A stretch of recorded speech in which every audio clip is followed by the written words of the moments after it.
Stop struggling to figure out how to use that Visa gift card on your iPhone.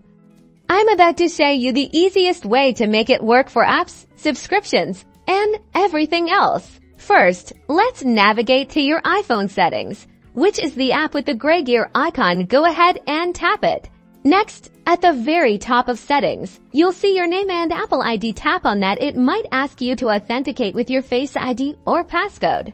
Now, find and tap on payment and shipping. This is where we'll add your Visa gift card details. You should see a list of any payment methods already linked to your Apple ID at the bottom of the list. Tap Add Payment Method.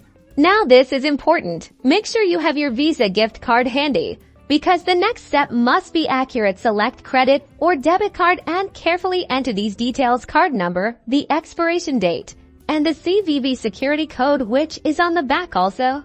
Make sure the name and billing address matches to the address linked to the Visa gift card. Once the card info is entered into the correct spaces, tap Done in the upper right-hand corner. This saves your Visa gift card to your Apple ID. And that is it. Now, whenever you make a purchase in the App Store or pay for a subscription, your Visa gift card will be available as a payment option. If this video helped, be sure to leave a like and subscribe for more quick iPhone tips.